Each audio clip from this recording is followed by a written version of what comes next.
Hello everyone, the विजय अकॅडमीमध्ये तुम्हा सर्वांचं स्वागत आहे. तर आजच्या व्हिडिओमध्ये आपण वेब टेक्नॉलॉजी जो सब्जेक्ट आहे थर्ड इयर कॉम्प्युटर इंजिनिअरिंगचा, त्याची इनसेमबद्दल आपण बघणार आहोत. तर तुम्हाला इनसेममध्ये काय काय करायचं आहे, कोणकोणते टॉपिक इम्पॉर्टंट आहेत, त्यानंतर कोणकोणते क्वेश्चन्स विचारले गेलेले आहेत कोणकोणत्या टॉपिकवरती, आणि सगळं आपण या व्हिडिओमध्ये बघणार आहे. तर हा व्हिडिओ जर या व्हिडिओमधले जर टॉपिक तुम्ही जर सगळे कवर केले किंवा अभ्यास केला तर पासिंग तर होईलच तुमची, पण पासिंगपेक्षा पण जास्त म्हणजेच स्कोरिंग कशी करायची तर स्कोरिंग पण होऊन जाईल. म्हणून मी जे टॉपिक सांगतोय ते जर पूर्ण टॉपिक जर तुम्ही कवर केले तर इन सेममध्ये जास्तीत जास्त स्कोरिंग तुम्ही करू शकता. तर म्हणून हा व्हिडिओ पूर्ण बघा आणि तुमच्या मित्रांसोबत नक्की शेअर करा. तर मी युनिट वाईज काही हायेस्ट इम्पॉर्टंट टॉपिक आणि मीडियम इम्पॉर्टंट टॉपिक काढलेले आहेत. तर हायेस्ट टॉपिकमध्ये असे टॉपिक आहेत ज्याच्यावरती सगळ्यात जास्त क्वेश्चन्स विचारले जातात इनसेम एक्झाममध्ये. तर मी ते टॉपिक काढलेले आहेत, त्याच्यावरतीचे सब टॉपिक पण काढलेले आहेत आणि त्याच्यावरती विचारले गेलेले जे PYQs आहेत त्याचे क्वेश्चन्स पण काढलेले आहेत प्रत्येक टॉपिकवरचे. तर कोणकोणत्या टॉपिकमध्ये कोणकोणते क्वेश्चन्स विचारले गेलेले आहेत सगळे काढलेले आहेत. युनिट वाईज मी काढलेलं आहे, युनिट 1 आणि युनिट 2चं. तर हे टॉपिक आपण 1 बाय 1 बघूयात. तर सगळ्यात पहिले आपलं येतं युनिट नंबर 1, वेब इसेन्शियल आणि मार्कअप लँग्वेज HTML. तर हे बेसिक युनिट आहे सगळ्या HTML लँग्वेज किंवा जावास्क्रिप्ट किंवा वेब टेक्नॉलॉजीचं. तर याच्यामध्ये तुम्हाला सगळ्यात पहिला पॉईंट कवर करायचा आहे HTML फॉर्म्स. तर याच्यामध्ये तुम्हाला HTML फॉर्म्स काय राहतं, त्याच्यामध्ये चेक बॉक्स वगैरे, टेक्स्ट बॉक्स, त्यानंतर password, radio button, select box, submit, reset button, हे कन्सेप्ट तुम्हाला शिकायचे आहेत. तर याच्यावरती विचारले जाणारे हे काही क्वेश्चन्स आहेत जे PYQsमध्ये विचारले गेलेले आहेत. त्यानंतर HTML वर्सेस HTML5.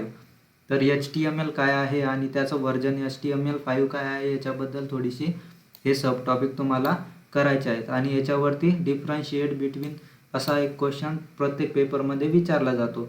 तर हा पण पॉईंट महत्त्वाचा आहे. त्याच्यानंतर तिसरा टॉपिक येतो आपला CSS. तर CSS काय आहे, ही एक लँग्वेज आहे. त्याच्यानंतर त्याचे टाईप्स कोणकोणते आहेत, फीचर्स काय काय आहेत आणि कोअर सिंटॅक्स काय आहे, तर हे सगळं तुम्हाला करायचं आहे. तर याच्यामध्ये हे काही सब टॉपिक आहेत जे तुम्हाला डिटेलमध्ये करायचे आहेत. तर या CSS वरती हे काही क्वेश्चन्स विचारले गेलेले आहेत, तर हे पण तुम्ही प्रॅक्टिस करू शकता. त्यानंतर CSS मध्ये इनहेरिटन्स काय राहतं त्याच्यामध्ये पण तुम्हाला हे 3 सब टॉपिक करायचे आहेत. तर त्याच्यावरती 2 वेळा हा क्वेश्चन विचारला गेलेला आहे. त्यानंतर HTTP रिक्वेस्ट आणि रिस्पॉन्स हे काय राहतं तुम्हाला डिटेलमध्ये बघायचं आहे. तर याच्यावरती पण खूप वेळा क्वेश्चन्स विचारले गेलेले आहेत. तर म्हणून हा पण तुम्हाला थोडासा डिटेलमध्ये करायचा आहे. तर हे झाले highest important topic unit number 1 मधले जे तुम्हाला डिटेलमध्ये करायचे आहेत. त्यानंतर येतं मीडियम टॉपिक कोणकोणते करायचे आहेत तुम्हाला, की जेणेकरून तुमचा पूर्ण युनिट कवर होईल आणि पेपरमध्ये तुम्ही जास्तीत जास्त लिहू शकता.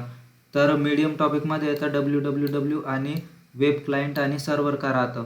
तर याच्यामध्ये हे काही सब टॉपिक आहेत जे तुम्हाला करायचे आहेत आणि याच्यावरती विचारले जाणारे हे काही क्वेश्चन्स आहेत जे मी काढलेले आहेत. त्यानंतर HTML टेबल टॅग्स काय राहतात. तर टॅग्स हे खूप इझी आहे, तुम्ही एकदा वाचलं तरी होऊन जाईल. तर याच्यावरती काही क्वेश्चन्स विचारले आहेत, 2 क्वेश्चन विचारले गेलेले आहेत PYQsमध्ये. त्यानंतर HTML हेडिंग टॅग्स काय राहतं, तर हे पण खूप इझी आहे, तुम्ही फक्त एकदा बघितलं तर होऊन जाईल तुमचं. त्यानंतर फीचर्स काय काय आहेत गुड वेबसाईटचे ते पण तुम्हाला बघायचे आहेत. तर असा एक क्वेश्चन त्याच्यावरती विचारला गेलेला आहे. तर हे तुम्हाला प्रॅक्टिस करायचं आहे सगळं. तर त्याच्यानंतर युनिट नंबर 2 येतं आपलं. युनिट नंबर 2 फोकस आहे जावास्क्रिप्ट आणि DOM वरती. तर डोम हे काय असतं, त्याचा कन्सेप्ट काय आहे, त्या डॉक्युमेंटरी काय आहे, त्याच्यानंतर डेफिनेशन वगैरे, हिस्ट्री लेवल, डॉक्युमेंटरीचं स्ट्रक्चर काय आहे, तर हे सगळे तुम्हाला कवर करायचे आहेत. तर हा सगळ्यात इम्पॉर्टंट टॉपिक आहे युनिट नंबर 2चा, म्हणून हा सगळ्यात पहिले कवर करायचा आहे. याच्यावरती सगळ्यात जास्त क्वेश्चन्स विचारले गेलेले आहेत. तर त्यानंतर येतो जावास्क्रिप्ट फॉर्म व्हॅलिडेशन. तर याच्यामध्ये पण हे काही सब टॉपिक आहेत जे तुम्हाला प्रॅक्टिस करायचे आहेत. तर याच्यावरती पण हा क्वेश्चन जो आहे 2 वेळा रिपीट झालेला आहे जसा तसा. त्यानंतर येतो आपला हायेस्ट इम्पॉर्टंट टॉपिकमध्ये जावास्क्रिप्ट. तर जावास्क्रिप्टचे फंक्शन आणि ॲरेज याच्यावरती खूप वेळा क्वेश्चन विचारले जातात. तर हे पण तुम्हाला डिटेलमध्ये करायचं आहे. त्यानंतर जावास्क्रिप्ट प्रोग्राम विचारले जातात. तर मागच्या पेपरमध्ये मी पाहिलं की काही फिबोनाची सिरीज आणि फॅक्टोरियलवरती क्वेश्चन्स विचारले गेलेले आहेत कोडच्या बेसिसवर, प्रोग्राम्सच्या बेसिसवर. तर त्याच्यामध्ये तुम्हाला लूप्स, कंडिशनल, त्यानंतर अलर्ट बॉक्स आणि फंक्शनल लॉजिक कसं असतं त्याच्यामध्ये ते थोडंसं बघायचं आहे. याचं सिंटॅक्स वगैरे लिहायचं प्रॅक्टिस करायची आहे, जेणेकरून कोणता पण प्रोग्राम आला तर तुम्हाला तिथे सिंटॅक्स लिहिता आला पाहिजेत किंवा कोड लिहिता आला पाहिजेत. त्यानंतर अँग्युलर JS काय असतं त्याचं इंट्रोडक्शन वगैरे आणि डायरेक्टिव्स काय आहेत त्याच्यामध्ये, त्यानंतर डेटा बाइंडिंग काय आहे याच्याबद्दल तुम्हाला बघायचं आहे. तर हा पण इम्पॉर्टंट टॉपिक आहे. याच्यावरती पण 2 वेळा क्वेश्चन विचारला गेलेला आहे. तर हे सगळे क्वेश्चन जे आहेत तुम्हाला 5-5 मार्कासाठी विचारले जातात किंवा एखाद्या वेळेस 7 मार्कासाठी प्रोग्राम विचारला जातो. तर हे तुम्हाला सगळं बरोबर करायचं आहे. तर मीडियम टॉपिक काय आहेत युनिट नंबर 2 मध्ये jQuery. तर jQueryवरती पण क्वेश्चन विचारला जातो, त्याचा सिंटॅक्स आणि एक्झाम्पल, ॲडव्हान्टेजेस काय आहेत, तर त्याचं सगळं हे तुम्हाला टॉपिक्स कवर करायचे आहेत. त्यानंतर जावास्क्रिप्ट, अलर्ट, फॉर्म आणि प्रॉम्प्ट बॉक्सेस, तर याच्यावरती पण क्वेश्चन विचारला जातो. तर हा एक क्वेश्चन त्याच्यामध्ये विचारला गेलेला आहे PYQ मध्ये. त्यानंतर DOM मध्ये गेट एलिमेंटरी बाय ID आणि इनर HTML याच्यावरती क्वेश्चन विचारला गेलेला होता. तर ते पण तुम्हाला बघून घ्यायचं आहे एकदा. तर असे मी हायेस्ट टॉपिक आणि इम्पॉर्टंट टॉपिक काढलेले आहेत युनिट नंबर 1 आणि युनिट नंबर 2चे वेब टेक्नॉलॉजी या सब्जेक्टचे 3rd इयरचे.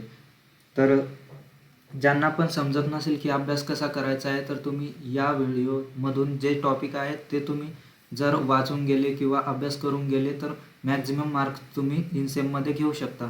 तर हा व्हिडिओ तुमच्या मित्रांना नक्की शेअर करा आणि लाईक करायला विसरू नका. जर नवीन असाल तर चॅनलला नक्की सबस्क्राईब करा. असेच मी सगळ्या सब्जेक्टचे व्हिडिओज टाकणार आहे. तर काही अडचण असेल किंवा काही डिस्कस करायचं असेल तर कमेंटमध्ये नक्की सांगा आणि डिस्क्रिप्शन बॉक्समध्ये ग्रुपची लिंक दिलेली असेल तर टेलिग्राम ग्रुप तुम्ही जॉईन करून घ्या. तिथे तुम्हाला सगळ्या नोट्स वगैरे PPT वगैरे सगळं मिळेल. धन्यवाद मित्रांनो.